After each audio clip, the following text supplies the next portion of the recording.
From JA to UK to LA and everywhere else now, this is a podcast strictly influenced by Jamaican music, brought to you by Eric Kohler and Junor Francis. Well, if you're driving in your car or you're sitting home alone, the Junior entertain you on his microphone. History of LA Ska. Yeah, hear stories from a guest while we all have a blast. From LA to Jamaica, it's in the podcast. The history of LA Ska. Of LA Ska, yeah. It's the history. Yes, it is. Of LA Ska. History of LA Ska, yeah. It's the history. Yes, it is. Of LA Ska. Of LA Ska. It's the history of LA Ska. One more time, yeah. It's the history of LA Ska. Well, welcome to the History of LA Ska one-on-one sessions. I'm your host, Junor Francis, alongside our producer and our good friend, my good friend, Eric Kohler. Now, this series celebrates the ska, rocksteady, and vintage reggae scene in Southern California and beyond through insightful conversations with legends and modern-day talent, including those behind the scenes. So all the people working behind the scene, we really appreciate your time and your effort and your love. Hence, whether you listen to this podcast series or watch us on YouTube, thanks for your support. And please remember to subscribe and tell as many friends as you possibly can. On this series, we welcome a living legend in every sense of the word, a Jamaican music legend, the incredibly soulful singer, Miss Susan. I have trouble with your last name. Cadogan? Cadogan. And on that note, Susan, it is an absolute pleasure to finally meet you virtually here. We've spoken and we are all highly anticipating this incredible SkaMania show. I'm telling you, I am. Right. We're gonna be... Thanks for this. Yeah, this first time in California, right? First time in the Mississippi. I don't think I have gone in my lifetime if it wasn't for this, so it's very special. No, yes. This is going to be amazing, highly anticipated, and we're going to be talking about and previewing this West Coast debut performance of yours as you'll be celebrating 50 years, right, in the music business, which is also incredibly impressive. And this all goes down Saturday, August 10th at the Glass House in Pomona, California. You're going to team up and be part of a triple threat, if you will, with Stranger Cole, who we were talking about off camera here, and also Rudy Mills. So it's gonna be one for the ages, as they say. I'm gonna make an intelligent guess that you have met Rudy Mills before. I think I may have met him at a show in London, you know. Or recently or decades ago? No, not recently. I'm sure he has been on SkaMania. Yeah, man. Rudy and Stranger Cole was there too, and I think I think I'm not quite sure, but well, you know, I'd be glad to meet him again anyway. Rudy will be making a second appearance. Yes, he made his debut last year. Yeah. So Susan, we're going to dive in and learn about your famed career and to talk about what you've been up to and hear some stories. But why is now the time for you to come to California? Just based on opportunities, based on other reasons? I mean, everyone's really excited and we're very thankful, obviously. But as the stars aligned to make it now the time? I think that is what has happened because, you know, I'm better known in Europe and London, UK.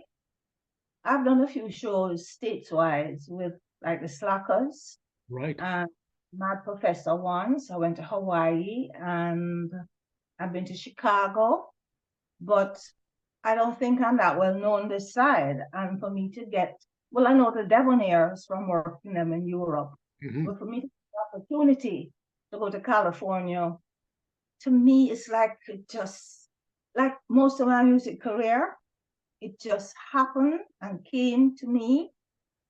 I didn't ask, and that's how my whole music career has been. It just, and I said, wow, I didn't really believe it because I've heard things before, never ever happened, but this one has happened and is happening, And honestly, it means a lot to me. I had some relatives of my father used to be, but they have all passed away now. So, I think it just happened when it was supposed to happen. There we go. I believe that too. And we're going to be talking about, you mentioned them. We're going to talk about Mad Professor. We're going to talk about the Slackers as well. Before we go, and I think we Debonaires. should acknowledge Chuck. yes. Yes, Chuck. For making the Let's connection. thank Chuck Wren from Yes. Jump Up I'd be Records for the connection remiss here. if we didn't mention Chuck Yes. Wren. Yes, from Oh, Jump- yeah. Instrumental in, yeah, you got to bring Susan and we yeah, second that. he's a great connector of the dots, so to speak. He has been trying, because I always keep saying, oh, nobody doesn't know me. Oh, I'm always moaning, oh, nobody doesn't know me this side of the world, and Jamaica don't know me, and this one don't know me. In fact, I don't think it really is on me that I am Susan Cadogan, and people know and love this music that I sing. Sometimes it's really kind of surreal and an out-of-body experience. What you gonna make a point before? Especially at this time of my life, honestly. Yes. Yes. Yes.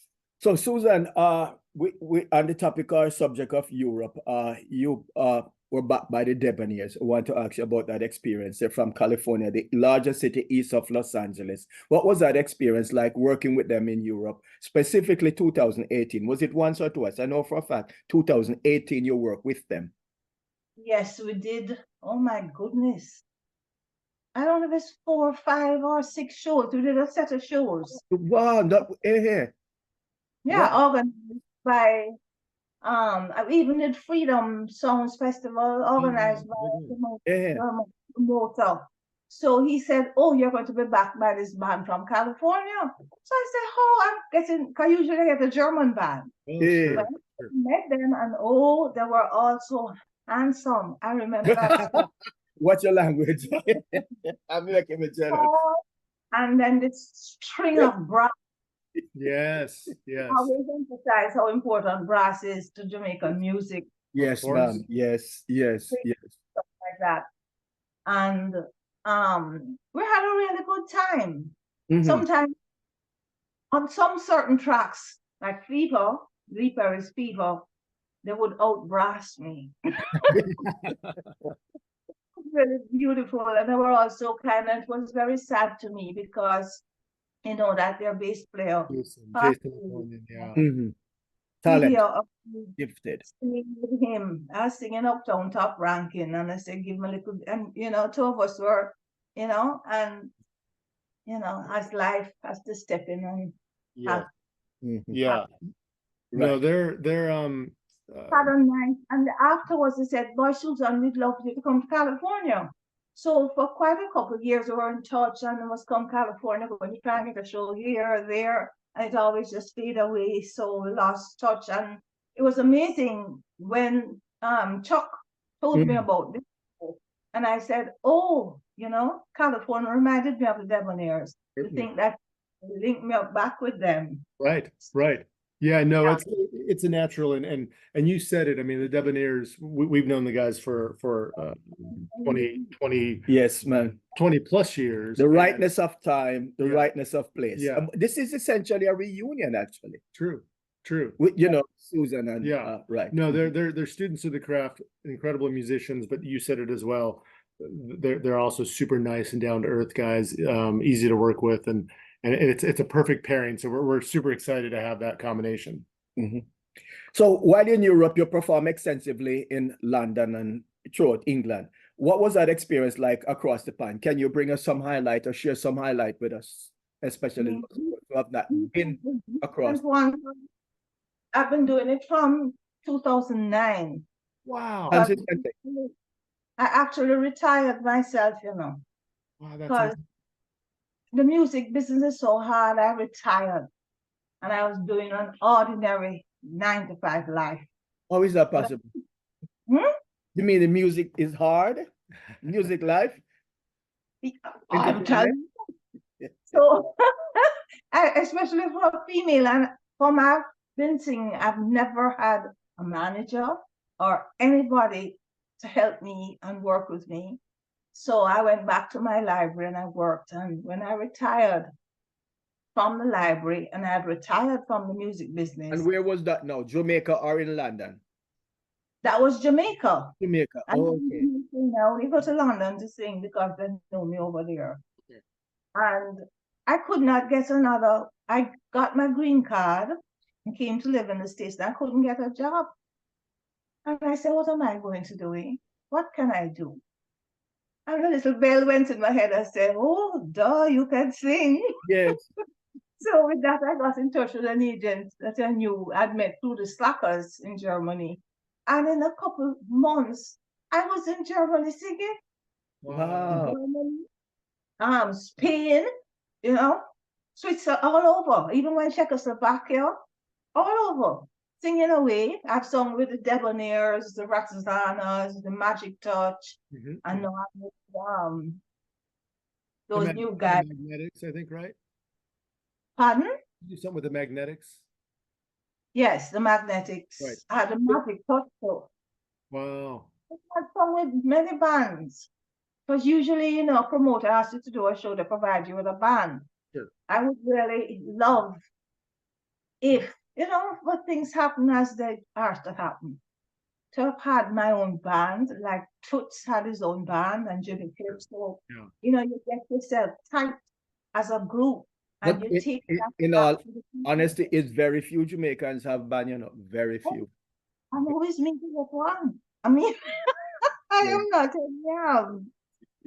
Like a big Diddy. You know what I mean? Like Toots, Jimmy Cliff, all those big names, Desmond Deck and things, they have bands. Yeah. And they tour together, work together. When you see Toots and his band acting, the band just know what he coming with instead of the same band. Yeah. That would be the ideal situation. But each band I've worked with, we have meshed and got on. Yeah. So right. So by and large, you've been happy with your backing bands that you work with throughout Europe. And so from 2009, I started over again. Some people think you have a hit record, so things are all fine and fancy. That's not so. Right. Start to work back again at the bottom and through the years. And I'm proud of myself. That's one thing I say. I built myself right back up to being a known Susan Cadogan, not just have two songs and disappear. Well, that's what I did, but I built myself up till now. I have these whole heap of shows. Yeah. Yes. But a lot of Jamaican female artists, right? They make one or two hit songs. One person come to mind, Lorna Bennett, massive hit. They just disappear. Why is it? Is it because the Jamaican music industry is so, I guess, chauvinistic? Maybe one, for lack of a better definition. Why a lot of women like you, massive hit, and we don't. Always, even in music business, everything you play a second role. But I feel like, well, look at the difference with Marcia Griffiths. Ultimate Warrior. And, Lorna has a whole lot of music. You just don't hear about it. I have a whole lot of music, you just don't hear about it. You don't last get night I discovered that. And last night I was checking YouTube, yeah. Yeah. Last night I was checking YouTube and I realized how many songs you have that I was totally unaware of.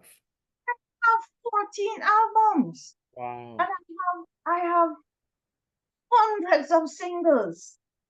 You just don't get, I mean, there's so many singers and so much music in this world. If you get attention, I think music is a lot of luck.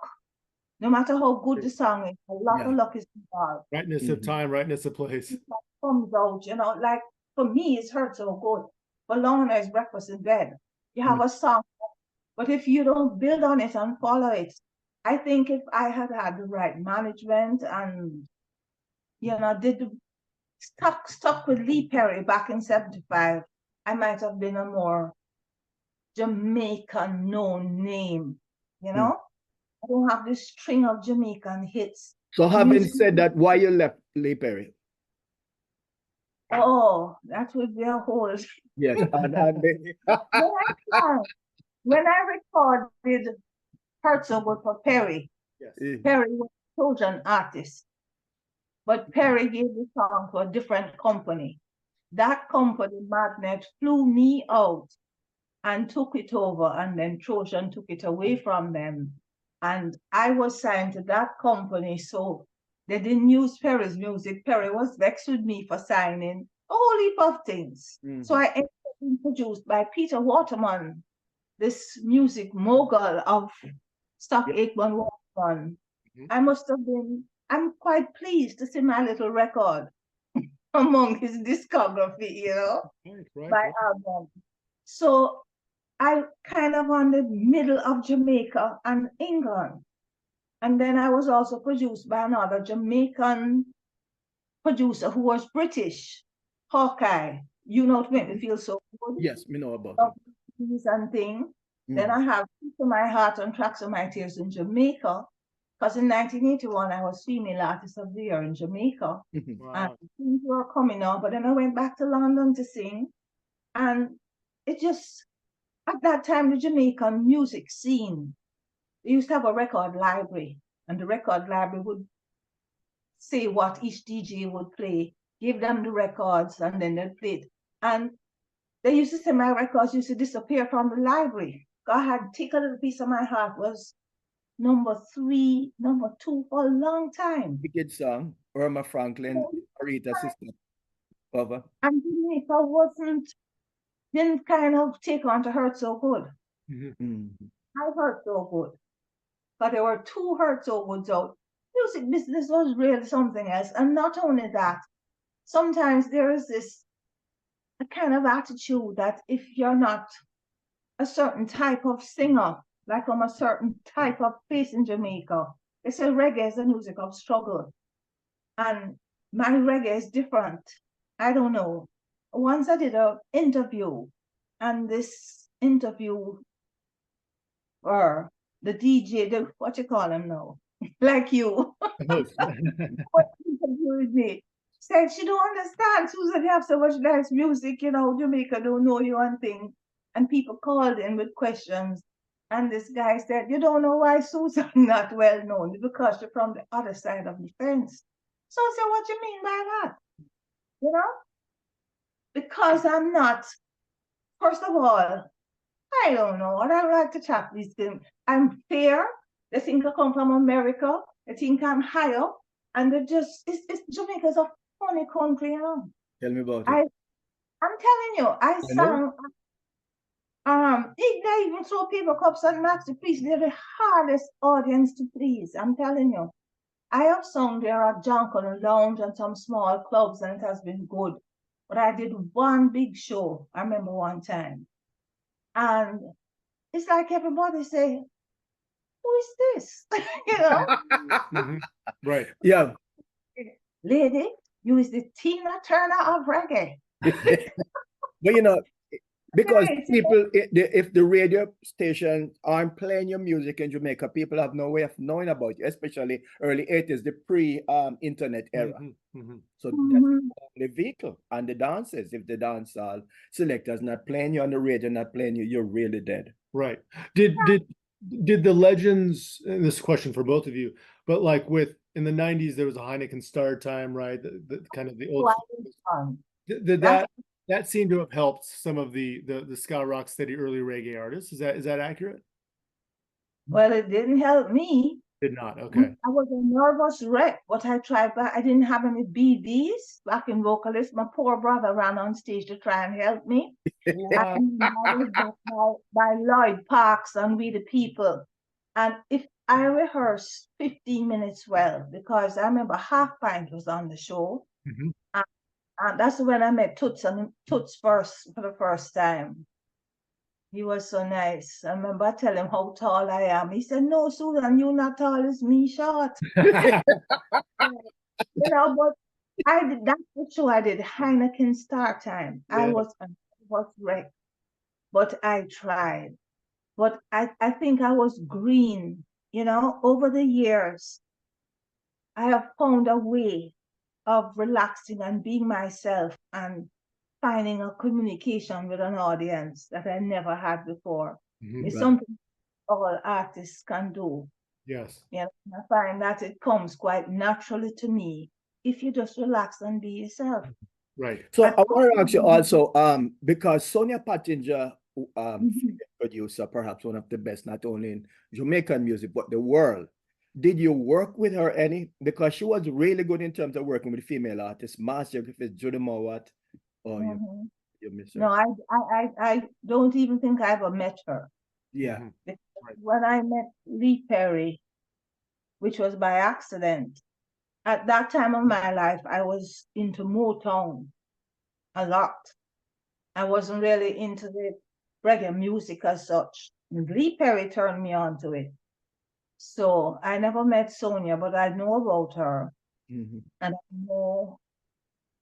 I don't know a lot. I know a lot of musicians, but I wasn't in the music scene, like down by studios and recording and doing shows. Yeah. I remember doing a TV show called Where It's At, and Dennis Brown was on it.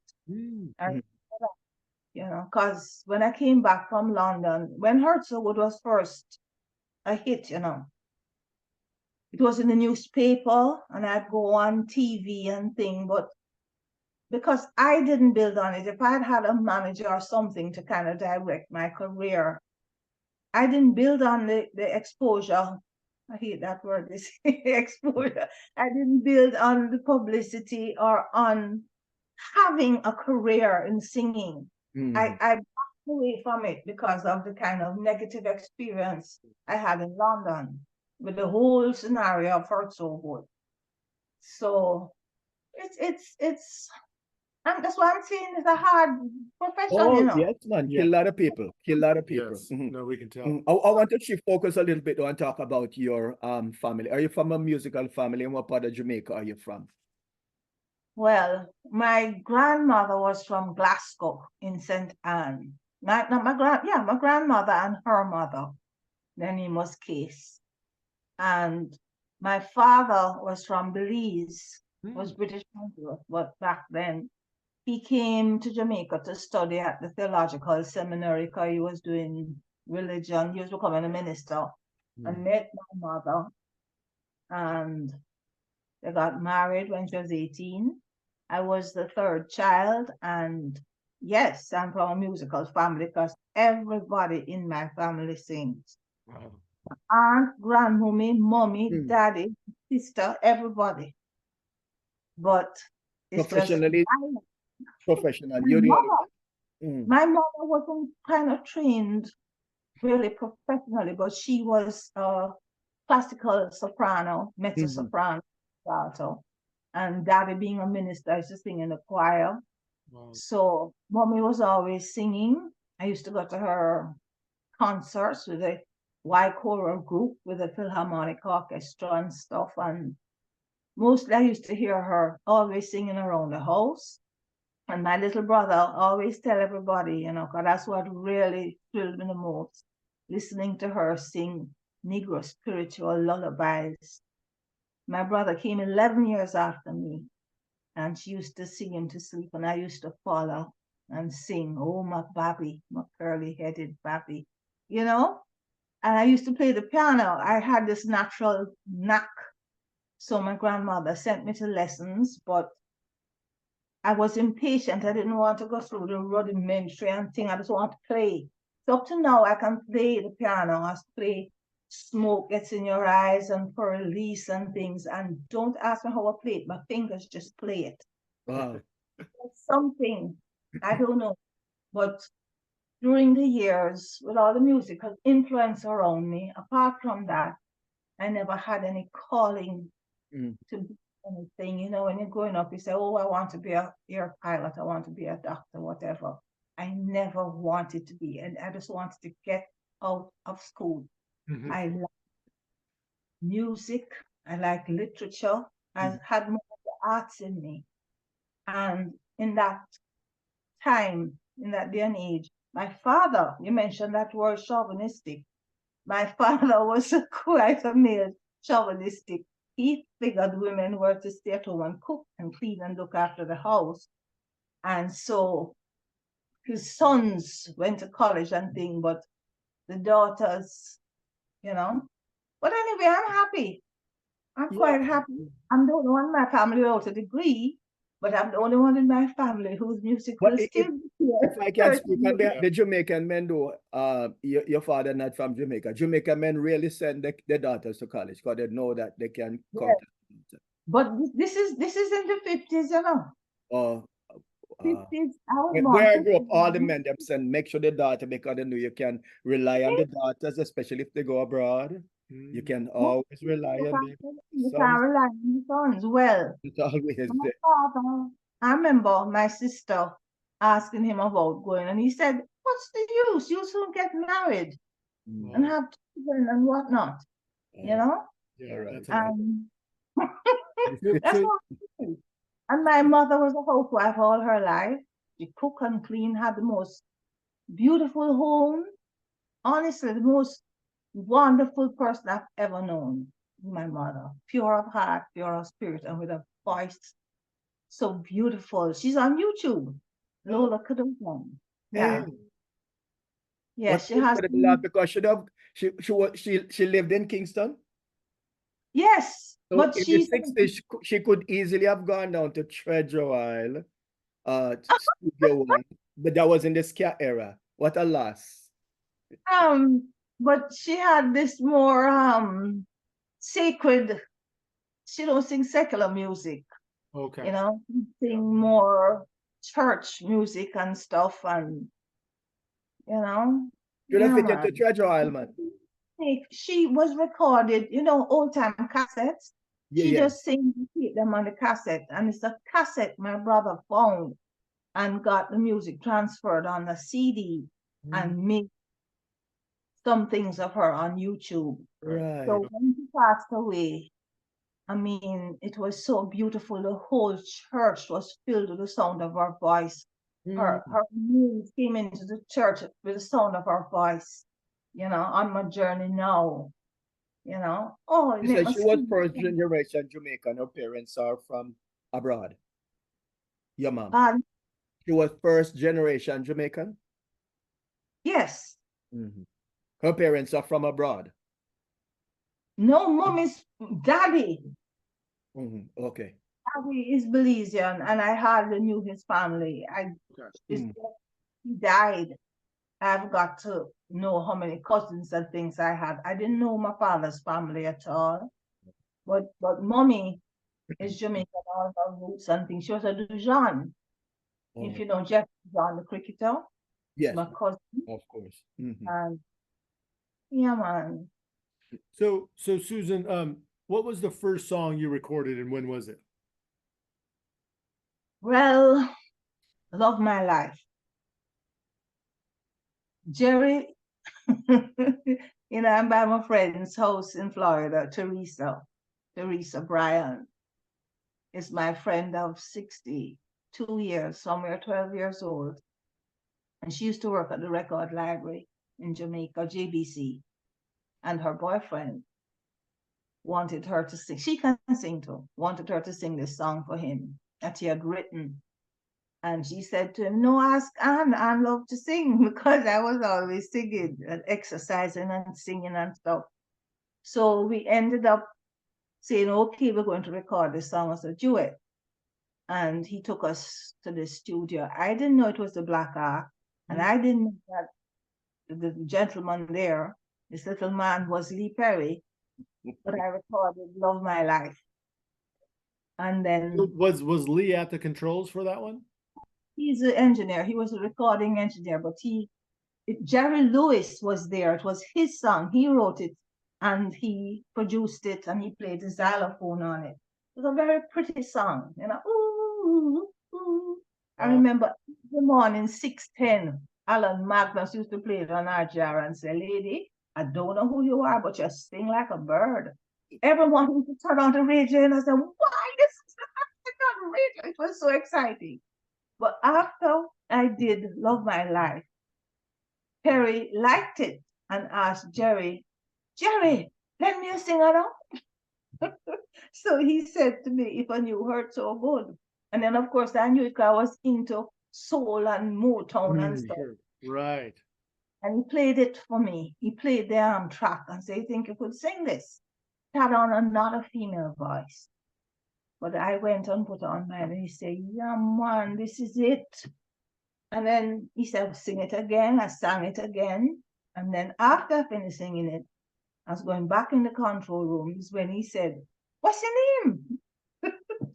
So I said, my name is Anne Cadogan. So everybody at home calls me Anne. I've told the stories over the time. My name is Allison Anne. They call me Anne. For business, I'm Allison. And then he said to me, Anne, oh, man. Lee Perry. Lee Perry said to me, you mean Susan? Because that sounds sexy. You have a sexy voice, you know. So, and then someone became Susan, you know?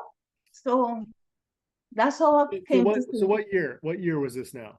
1974. I think it was like coming on to the later autumnish part of the year, you know. Right. So that was the chance meeting and started. Yes, and after I finished that, he gave me all these little cassettes and said, I want to sing some songs for me, you know, listen to these and learn them. And he gave me some cassettes. And I took them home and wrote off the words and learned it. I was so excited. It was so, unbelievable. I was singing because I used to sing along to records and pretend I was a singer, you know. But I never dreamed I would be a singer. And I didn't go out and try to be a singer. Yeah. Even though you lived right there in Kingston, where at that time they had so many studios. No, but University of the West Indies. I was living on campus with my aunt, you know, who was matron of the hospital. And I was working on campus too. Right. So you were disciplined. You know, I never knew about Studio One. Well, I ended up at Channel One because Channel One I recorded Take a Little Piece of My Heart. But they came much later. Channel One. That was 81. Mm-hmm. 81 I recorded those. Right. With Sly and Robbie. Right. Recordings. You know, I've met a lot of really great musicians, you know, from Jamaica and worked with them. Right. And rattle off some names besides Sly and Robbie. Like Derek Barnett and Devon Richardson played drums. Well, I remember I recorded for Hawkeye Franklin Bubbler Wall. I don't hear about him so much. Yeah. I remember Bubbler, he bubbled for two, you know, when he played, he just bounced. Yes. And Stephen Stanley used to be the recording engineer. I spent so many hours at Dynamic Studio, honestly. And of course with Roddy Thomas. Mm-hmm. Well, also with Ken Booth, KB. Yeah, well, Ken Booth. Oh, I couldn't believe when I met Ken Booth. I used to love his music, you know. I met him one night at a Jamaica beauty pageant, and he was singing. But anyway, through the years, you know, I met him on and off, and then I met him at SkaMania. I met a lot of the old singers at SkaMania. It's like a reunion.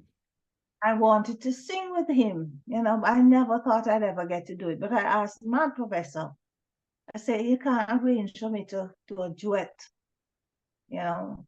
And he said, oh. So anyway, everything that is to be will be, you know, I'm telling you.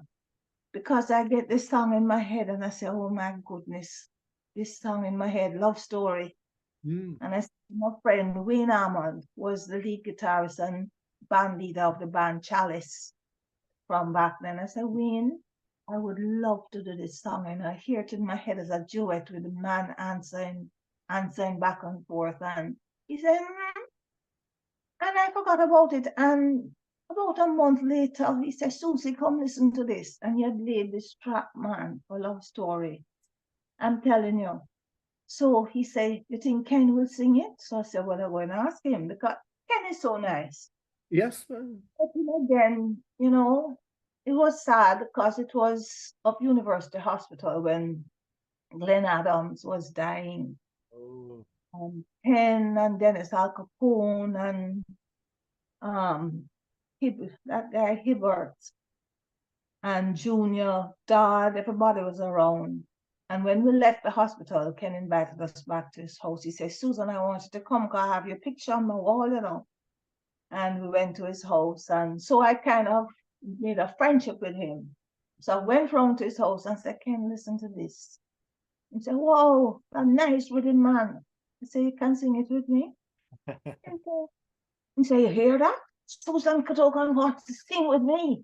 So he said, because it's amazing to me that some people think of me the way I think of them. Yeah, no, that's amazing. Well, that's a perfect, such a perfect pairing, though. So I played it and I said, you want to hear it? He said, no, I don't want to hear it. And we went, he has a studio at his home, you know. So we went in and I put in my voice and he went in there and just bam, bam, love story. And the thing is so nice, and believe it or not, we couldn't get a record company who would put out this thing. Because what? They said we're too old. Sorry, they said it's too what? She's too old. Too old. You mean none of the labels in Jamaica would touch it with a milepost? Well, it was mine. It belonged to me. So I'm Trojan. So I said to Trojan, look, I have this duet with Ken. I mean, Ken had everything I own in 74. I came with Herzogwood in 75 for the two of us to come together on this duet. I thought they would take it and even put it on a compilation or something. Sure. I said, no, they're only taking music from upcoming artists. Wow. So I said, okay. Same thing with DP. So I said, okay. And who did it? Chuck. Yes. Mm-hmm. The rescue. Chuck made 500 copies for us. Chuck and they were all and we have one of those. nice. It is something because they're pink, they're red vinyl and beautiful. And I met Chuck. Chuck called me out of the blue. It's 2:14 to come and sing Valentine's Day or something in Chicago. Right. That's how I met him. Yes. And that's how he came to do Hurt So Good for me. Not Hurt So Good, Lord of Mercy, I guess like what's it called? Love story, right. And he has done some other songs that I have done with a Canadian producer, you know. I have some nice music with this Canadian, my next favorite music, because it's just raw and rich. Nice. Live drums and live bass and live brass, everything. So it's not reggae? It's not reggae. Oh. Yeah. This album did call The Girl Who Cried. And it has on my version of Breakfast in Bed. Oh, nice. So Chuck has let out some of them. I have some new vinyl from him now of that LP, you know? Yeah. So you have any stuff that's not yet released? Yes. So this is where I come in, me and Eric now. I have reason, but the only thing is not reggae as such. That might be a challenge. I got this, I have done a lot of shows with this band in Birmingham, the Friend of Fire. And they're backing me on 6 of my coming up shows. So we kind of get a matching. And I recorded with them once. I wrote a song called Where Is the Love for them and recorded it. And they said, boy, Susan, we should have another song together. But this song keep coming in my head. You know, sometimes you picture yourself. So I picture myself in the daylight on a stage. Love is in the air. Everywhere I look around. So I record it. But it's on a kind of just a boom, boom, boom kind of beat. And it hasn't steel pan. It's just different, but it's very lively, upbeat. Yes. Brass. Yeah, I'd love to hear it. So I did a version of Love is in the Air. They finally got the clearance for it, so it should come out soon. Nice. They're busy mixing it. Love is in the air, you know, because I'm so tired of sadness. Yeah. I'm so tired of hearing negative things and who has died and, you know, the politics and the sickness and thing. I just want love in the air. Fred Love. And it's came in my head. I feel like going on a mountain top and hold up my hands and sing love is in the air and forget everything. Forget my knees, forget my back. Right, forget, right. You know? So I really wanted to sing it. I know I'm criticized a lot for doing covers, but I came out of an age in Jamaica, even though they had the bands like, well, that write their own music and stuff. In Jamaica, as soon as there was a hit soul song, all the producers run the cover. Yes, ma'am. Yes. Right? Yeah. Version. Right. But you also take the songs that you cover and really make it your own too. Well, yeah. Because they don't really sound like the originals. No, not but I've at all. also written a lot of songs. But the writing is another drama too, with the copyright. Let me tell you, copyright is a ball game of its own, you know. Everything in music is difficult except the music itself. Right. The singing. Right. And That so freely flow. Like, you know, the business yes. part sucks.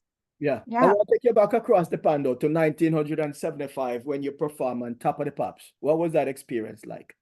That you had talk and I've heard you talk about this some and it's fascinating, and I know that it was stressful, but talk about You know, I used to work at the library, and every time I go home, oh, they keep calling you from London. They keep calling. I said, from London? I didn't even know Perry had sent her to go to London. So anyway, Baps, I ended up in London, shy, with my low afro and my big thick glasses, because I've always been short-sighted from I'm 11. And my glasses were very thick. These days they have ultra thin. So I was met at the airport by Dennis Harris of TIP Records, who had let out Hurt So Good for Perry. Right. From what I hear, Pete Waterman was passing and heard it, took it to Magnet, and they decided this was a good record, and they pushed that record, and next thing it was bubbling outside the top 40. So I was summoned because I was needed to go on Top of the Pops. I was at holiday in Marble Arch, and these two men came and measured me up. They had decided, the first day I went, they took me into the Magnet offices and they inspected me like I was some thing. You know? Were you by yourself at the time? Were you by yourself? Yes, and my sister said, you know, she said, Anne, tell them I'm coming with you because you're just going over there. But they told me Perry was coming.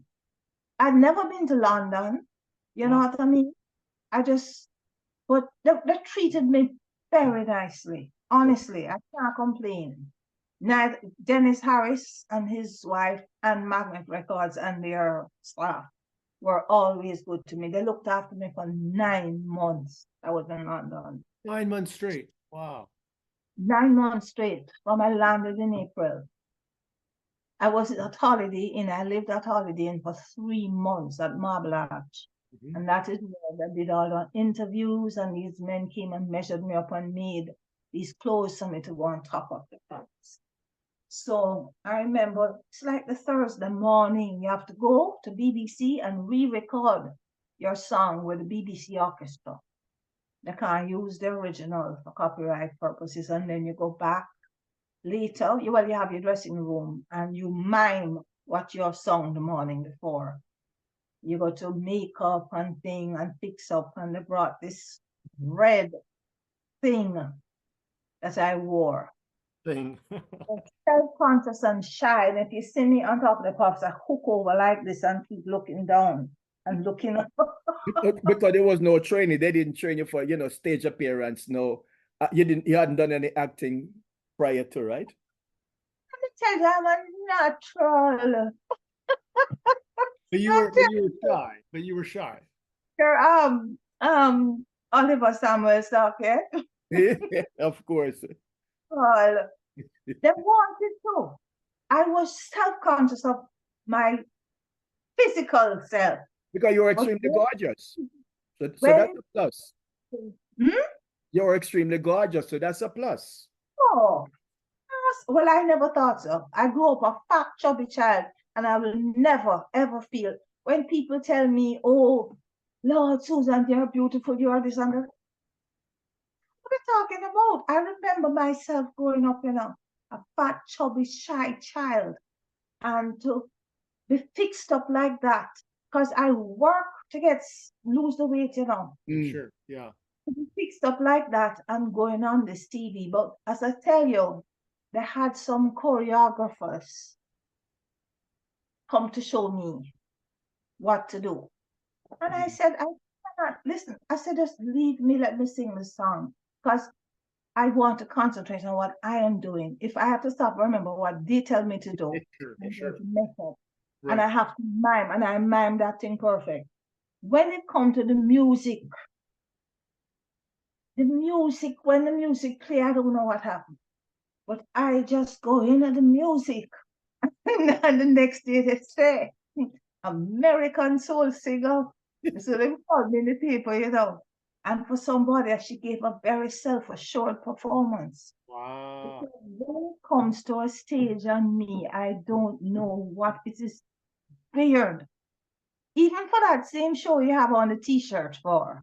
Right. That Right. International Ska Festival was the first time I'd sung since COVID. I 4 remember years. this, right. Yeah, the London Ska Fest, right. Yeah. Wow. I had major back surgery Right. the September before that show on June. And it was the first time I was a nervous wreck because I didn't, But my friend who took me up the stairs, he said, Miss Susan, I say, you want water? He said, no. You want your cane? No, I'm not going on stage with a cane. I was so miserable. He said, but Miss Susan, when they call your name, you just and step up, and a spell comes over you as I hear that drum go boom. Right. Just, Yes. it's something, I don't know what it is. The power of music, man. The power of music. Yeah. So was it the one song that you did for Top of the Pops? No, I did about 7. Oh wow. Top of them. And the tapes were lost. And a couple of years ago, this man wrote and told me that he had 7 tapes of me doing Top of the Pops, but he wanted to sell them to me. They were found at somebody's house who had recorded them because BBC lost the tapes. I don't know if it's some Or 5 somebody hours. stole the tape. Right. Maybe someone It's stole, right. right. But Maybe the it's most of the stolen. time, I was on Top of the Pops nearly every other week. I did out of the 40 to 25. Then after when I reached 25 on the top 40, I went on again and it jumped to 11. And then it jumped from 11 to 4. And then afterwards, Peter Waterman told me that the producer of Top of the Pops had a crush on me. I would love to have me on. And then after Hurt So Good, the follow-up Love Me Baby went to 22. So I was on for Love Me Baby too. And this was all over the 9-month period? Yes. I was on Top of the Pops You were April, back into May, that. June, Amazing. July. I remember Peter Waterman and myself and the other press agent, nearly every other week would be down Knightsbridge and things shopping for gowns. I had so many gowns, it's nobody's business. So it is no wonder the people in England love you like cook food so much. No, we see why. I don't know. Just even That's a big factor. that first single Top of the Pops, in that red thing. Yeah. Right.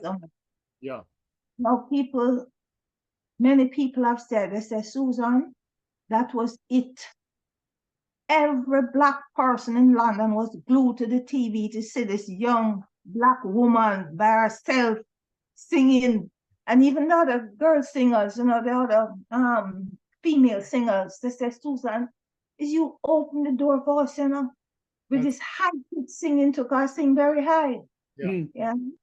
Everybody was watching, and when it said, ooh boy, everybody dip. There was a special dance for Her So Good, I don't know what it is because up to now I don't know exactly what beat it has, if it's really reggae or is a reggae blend or what. Right. I mean, it's certainly soulful for sure. Yeah. And it's amazing because Top of the Pops was massive. I mean, talk about just a platform, right, for the music. And there were a number over the years, a number of Jamaican artists. Oh, several, numerous. Yeah. Ken Booth, the list is endless. Nicky Pioneers, Thomas, yeah. they all Tons, been in there. Tons. George, Sheila Hilton, Right. Enough, madam. Yes, true. of course, Ken, Mm-hmm. Barry Biggs, a good friend, you Right. know? Yeah, Yeah. that's wild. Top of the So- Pops. Yeah. Susan, earlier you mentioned some of the duets, right? Ruddy Thomas, Ken Booth. Did you record other duets? I had collaborations, but not duets. Most of my duets are with Roddy Thomas. I think I have about 8 duets with Roddy. You're kidding? Yeah, man. I mean, what kind of person? To talk about Ruddy, because there's a number of people who won't be as familiar with him. Well, Roddy was a character, you know, but he had he had a version of Loving Pawpaw. Mm-hmm. He had this big hit in England called Key to the World. If I had the key to the world. And he's the one who introduced me to Hawkeye. That's how we got to sing You Know to Make Me Feel So Good. Right? So I sang that, and I sang Only Heaven Can Wait. And there's another unreleased one Hawkeye had, something about love. And then every minute he would disappear, then he'd come back up the library to look for me and say, Susan Cadogan, something else. I want to sing a tune from here. And I recorded If with him, even with the version of Give Me the Right. I have another one called Love Trilogy. Wow. You know, he'd always come. I've sung some solo songs already too. Okay. I don't know what he did with them, but I see them on YouTube. Oh, so they're out then. They're Number down the of them, road. yeah. Right, Yeah. right. To check. I said, well, you just let me sing, and you don't pay me. One time I said, all you do is you gave me half a box of orange juice. And you still come back and say, oh, Susie, darling. You know, nothing could make Roddy angry. And it was really sad to me that he passed away before he could really, you know, make most of himself as a singer. But he used to say, key. What is key? I sing in any key. You know, you could really go high, you could go low. Yeah. And Some fun. Talking about producers, from wonderful country of Guyana, Mad Professor, who has now lived extensively in England and is known worldwide. How did you meet up with him? How that connection came together? Well, after a lot of not very pleasant experiences with singing for other people, I decided to produce myself. So my brother and myself and a friend, we made this album, Chemistry of Love. Your brother singing it too? My brother can't sing and he writes. He writes, yeah.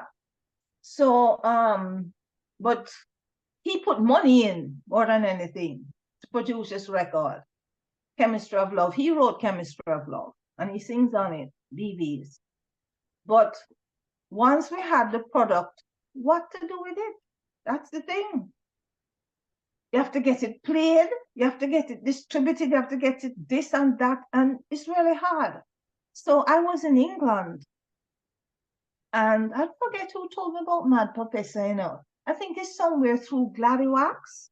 He's a DJ, and he knew this DJ lady. I think she sadly died, you know, called Feminine Touch or something, and they put me onto Neil Fraser, Mad Professor. So I went to him with Chemistry of Love to see if he would put it out, or, you know. Well, he liked it, but he said, no, you want to make his own record. So that is how we came to make the first record, which Neil is the one who said, Susan, you have a very soulful way of singing, and he called it soulful reggae. And that's when I got to realize that is the difference with how I sing. I'm so influenced by the soulful sound of like the Supremes and, you know, from Gladys Knight and those singers that I used to love, that I have this kind of way, even Piece of My Heart, Irma Franklin. You see all those songs I cover, I can sing them the original way, just, I can mime them just like the singers, you know. So he's the one that called it soulful reggae. And I stayed there. We sang it quite quickly though, you know, bam, bam, bam, bam, like 2 weeks. And later on, that was 1992, about. It wasn't until like 2008 or something that he said he wanted to do another album. And that's when we did Two Sides of Susan.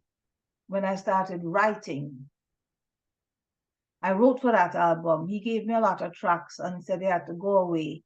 So I must see what I can do. So I just played the music and walk around and I just started sing and then write it down. And I wrote, must be 6 tracks on that album, which is also a nice album, Two Sides of Susan. I don't think I have, it's 2 albums I have with Neil. Yeah. You He know, had and a decent distribution in the States. And I never I never came across that any of those records by him. I mean Neil, Mad Professor, he had fairly good. Ross used to distribute for him over here. Ross Records, yeah. Yeah, I haven't seen any of those albums. Japan has it because it's still over there. Okay. Japan, yeah. Because Japan let out Two Sides of Susan has 2 covers, the Japanese one and the British one. So in England and Japan, but probably because, or if you go on, it's like I never know I was on Spotify. When I went on Spotify, I said, all of the music. You have songs, yeah, yeah, for sure. So much, I think, you know. Right. And once he did some shows, I forget, somewhere outside New York, we went. And I was in Florida here, and he said if I want to come, and we went to Hawaii, and you know, to have Good Morning America and have Good Morning Hawaii. So I was on that TV. I remember 6:30 in the morning, I had to sing this song. Right. It's music, you know, but it just shows you the fickleness and funniness of this industry. You can have the most gorgeous music, you know, when you're in the studio, everything sounds like a hit. Oh, it's so nice. And you come out and nothing happens. Yeah, because they're not being, I guess, Yeah. one, lack of promotion, and the radio stations are, the outlets are not playing them. Well, and But that, They're not necessarily good. They sound just the same way in the studio. They're good songs. you have to pay them to play them. That is what. I was going there, you know, but I put the brakes on. That's music. How can a DJ have thousands, everybody bombarding them with the record to, you know, what do you do? Each song is 3 minutes. So honestly, unless one particularly stands out or somebody's willing to push it, when I say you can make a hit if you have the money and want to, you know. But I sang this song, Baby, how it go again? Baby, I love you, on Good Morning Hawaii. And this man phoned. I mean, afterwards we were in the lounge, you know, and he came and said, Susan, there's somebody on the phone. Would you speak to a fan? I said, fan? I said, go on and speak to him. And this man came on and said, you know, I don't listen to the radio or such, you know, but I was in the kitchen and I heard this voice and I had to run to see who it was. So he said, you have such an outstanding sound. Because for me, you know I'm not no big time singer. I keep telling people I don't belt. I don't, what you'd call, shatter glass. I don't have this operatic sound or any high skill in voice. But whatever it is, the particular sound that I make, people just seem to like. They still have a very commercial voice, right? So I sing what I feel suits me and within my means, and I sing with feeling. That's how I try and do it. and it shows. I've never been trained or anything like that, you know? Yes. So I'm quite happy. In 2004, you recorded at least 2 songs with the Slackers, as part of the reissue of Slackers and Friends album. Do you remember how that came about? Yes, because that is why it was reissued. Put on these 2 songs. I was friendly with Glenn Adams, from 75. And in 2003, the Slackers wanted him to go on tour with them. And he said, well, he's taking Susan Wow. to come with me. So for me to get on the tour, I quickly recorded these 2, wrote and recorded. Wow. Okay. In the studio, and he put on the music that they gave him, and I just sat and listened and started to sing. And I wrote "You Turn Me On" and "Since I Found You." And if you notice, they put on the front. It's just added last minute. Yes. So those 2, because I sang those 2, they could put me on the tour. So I went on the tour. We did 36 shows. Wow. That's of pretty. all over Europe. I tell you, after the first 2, I thought I would die. I said, I can't do this. But when it was finished, I said, oh my God, no show tonight. It was really an experience. Yeah. So traveling in the bus, I was the only woman with all these guys. It was an experience. What time period was that again? Mid-2000s, right? What time period? This was 2003. Oh, okay. Mm-hmm. And the record Slackers and Friends. Yes. Mm-hmm. And we have a live recording too of it, live at Ernesto's. Right. Yes. Mm-hmm. That's quite the album. Yeah. And a solid band. I mean, and talk about road warriors. Those guys still crisscross twice a year here in the U.S. and tour Europe and all over. It's through them I met the agent who got me back to work. The Slack. Wonderful. Yeah. Keep in touch with them. Yeah. Mm-hmm. Yeah. So, super great guys. I sang with them in New York too at the knitting factory. Oh, nice. Okay. Right. So, Susan, some people, your music is defined as very soulful. I think we all can agree on that. And as a matter of fact, some pundits have even argued that your music is what kick off the lovers rock as genre. Well, not necessarily or a genre. subgenre, maybe. Yeah, but in England it was probably a genre because they really took on to the lovers rock. And there might be some truth to it that your song, don't you know it feels so good? Let me leave singing to you. Have you heard that before? Have you heard that before? You mean you know how to make me? No. Hurt so hurt so good. That your song essentially kick off. But then well, let's say that lovers rock was born and came out of England. Mm-hmm. With Janet Kay's song "Silly Games with Dennis Bovell." Right. Mm-hmm. But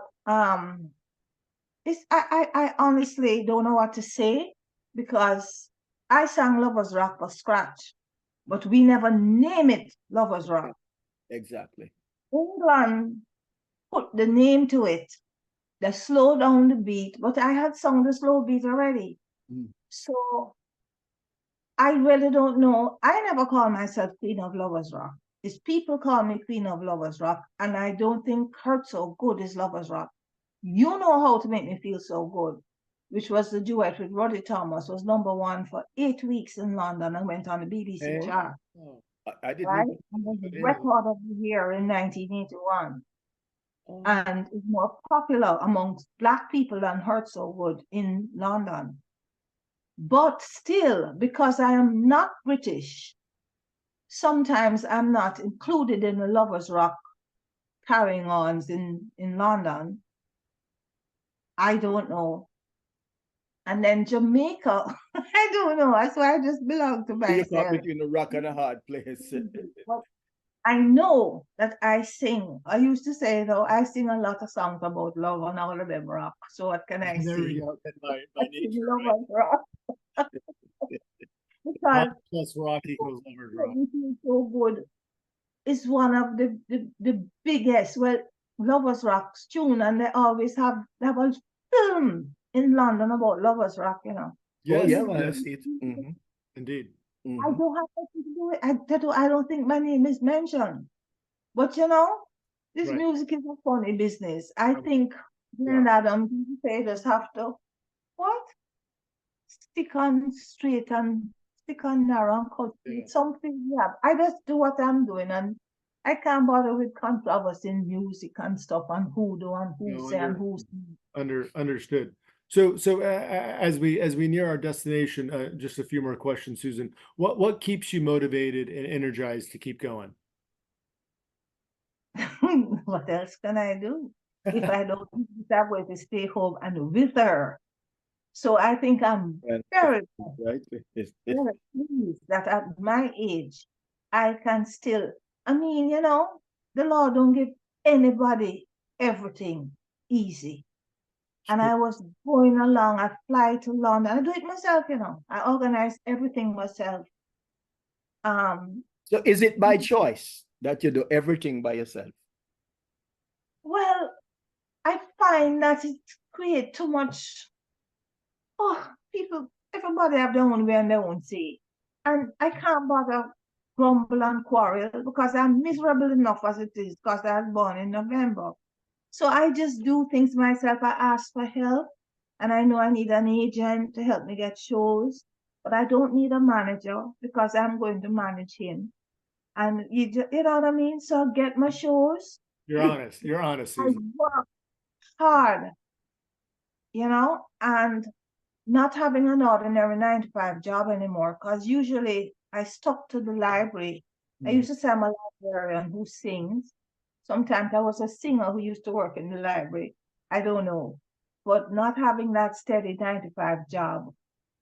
What am I to do? What can I do? And I used to always tell people, it's my mother. She was very religious and she gave me this little book, a daily word. Every day they have a chapter you read with a quote for the day. And this book said to me, lay not to waste the talent I've given you. And I said, what can I do? So I've taken it onto myself that I have nothing else to do. I'm not professionally trained to do anything. I'm too old. Well, I'm not too old, but they think you're too old to be in some jobs. So I do what I love. Mhm. And it has given me, at my age, a reason and a sense of purpose Indeed. to get a show and do it and feel the satisfaction of making somebody laugh and be happy and be so moved that they can clap me. Sometimes it brings tears to my eyes to say that, you know, and people tell me, oh, Susan, you don't know what your song has done for me. People get married. This lady tell me she want her to go at her funeral. You know what I mean? It's very heartwarming and inspiring Yes. and very, very satisfying to me. This year I'm 73. And as I say, nothing is ever perfect. In the midst of everything, I was stricken down. I now have 18 titanium screws in my back, one of my knees, the other knee, but I still, and You're I the still, bionic woman. I still persist Mhm. and go out on that stage and do the best I can to do something that I love, so that I can make use of my life and feel like I'm somebody. So, You know? with having mentioned the stage, let's talk about what the fans in Southern California can expect from you and legendary stranger Cole Rudy Mills. He's coming in from Montreal at the Glass House on August the 10th, right here in Southern California. What can the audience expect?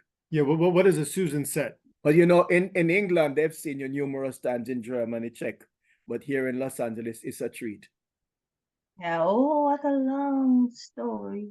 Mm. You can't come and see.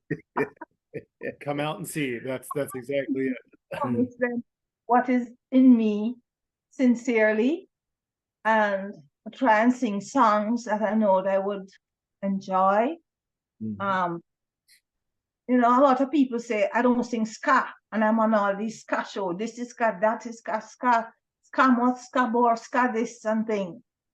But ska, some of the shows are not ska, as I say, some reggae, ska, northern soul, whatever thing. It's just, to me, one of the genres of all the Jamaican music. And I have ska tunes. I have some new ones too that people haven't heard. But for Perry, you know, I have a few and stuff, but it's just the music itself. So You it's have very you have Ska for Perry? twist. You did record Ska for Lee Perry? Shame is a ska tune. Oh, okay. I thought when you arrived in the scene. Because it's a duet with Bonnie Clark from Third World that died. I sang with Bonnie too. I have done duets with him. You know, but you have to pick songs. I think your set list is very important. Yes. To pick songs that you lively up, then you slow down. You know, you have to have a song that give you a moment. You know, it's just So give us a sneak peek of your set list. I mean, for fight not all to say sexiness. oh no, man, that we have to talk about that when you come. Man. when I pick you up at the airport, not on because I have to stop this sexiness now that I'm this age. Last time at my last show, I had a guy on stage. Oh, poor soul, he must have been about 24. And I sing hurt so good to him. I say, man, I tell him I have to teach him about the pain. I'm telling you, I'm so big. You're gonna.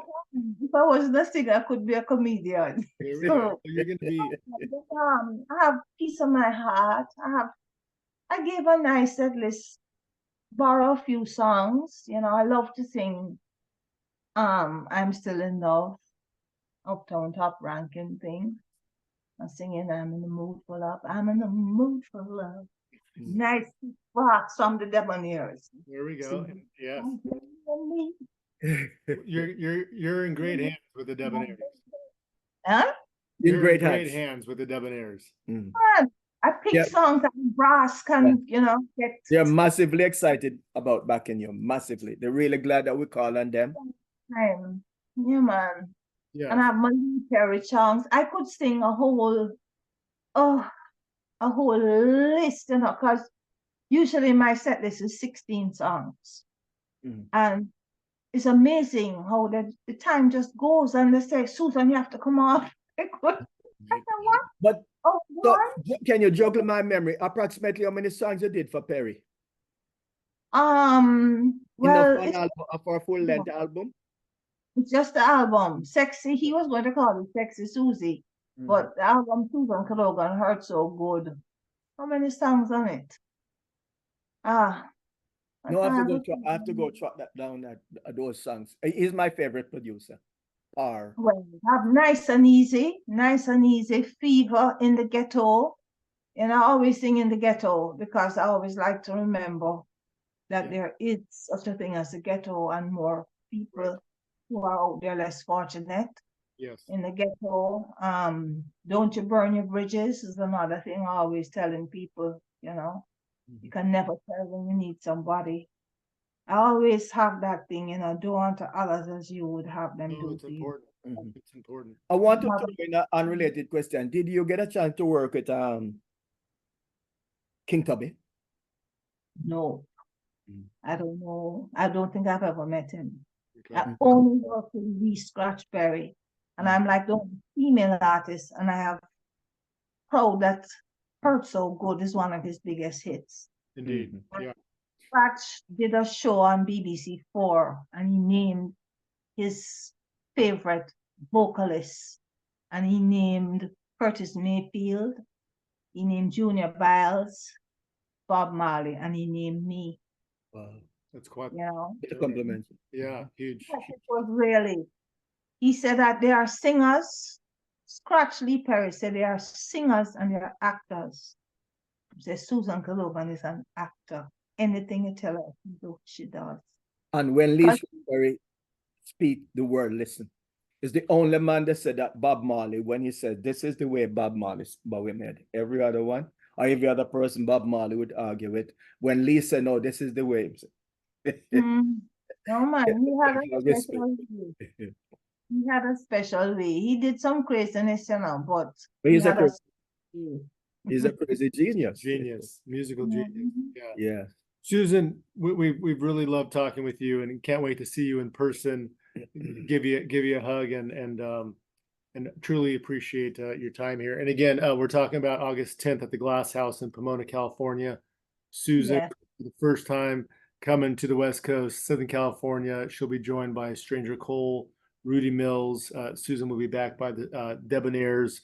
Stranger and Rudy will be back by Steady 45. So we have this gentleman, Junor Francis, as the master of Nobody asked ceremonies. my permission. You just, we have the Tuffers coming in for the first time from Colombia. making their debut in California. Indeed, DJs Mila. Never been here before. That'll be a treat too. DJs Mila, Lady Isla, Adrian Villalobos, and everyone can get their tickets at theglasshouse.us. Susan, we're going to see you soon in about a month's time. The whole time has flown in. Oh, Right. Time Oh, waits for yes. no one. Time waits for no one. one. Yes. So we want to thank everyone. Huh? Soon be Christmas. Yes. I know. Well, Jamaica Independence celebration. Right. So will you be in Jamaica for the independence? No, I'm staying here until I come to you Mhm. before I go to Jamaica. Then I'm back to London from September to November. Mhm. And then I'll go back to Jamaica for Christmas. I'm just a real You have a Lot of- busy, yeah. You have a busy end of the year. Well, I'm glad you've decided to take time to come and visit us here crossing the Mississippi for the first.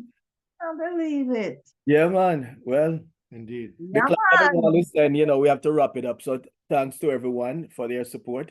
And please Yes. subscribe to this podcast series on our YouTube channel. Follow us at History of LA Ska on Instagram and join our Facebook page. This series is produced by my good friend Eric Kohler with Rockery Radio. And I want to thank Junor Francis. Susan, much love and respect to you. Thank you for giving us so much beautiful music over the years. Really looking forward to seeing you soon. Mhm. And yes, And Susan, if we, in retrospect, if we could go back, I would really become your producer and things would have been so different. If in retrospect, Yeah, well, if we could go back, I would really. I still have a couple good years left to consider. there we go. It's not too late. Do it. Any closing thoughts, Susan? Yes, well, everybody keep safe and see you at the Glass House in Pomona. Just come on out and let us do our thing. Mhm. See you there, and just remember, be kind, be nice, and let music play. There you go. I love that. Susan. We're going to leave you with that, as well as please do your part to celebrate and preserve the scene and the music that we all love. And please come on out, put on your dancing shoes, and enjoy yourself. And one last word, if you don't support the music, it will go the way of the dinosaur. It's true. It's true, unfortunately, yes. We've seen that before. Yes. Junor, thank you. Susan, thank you so much. We appreciate So it much out there. And much love and be well.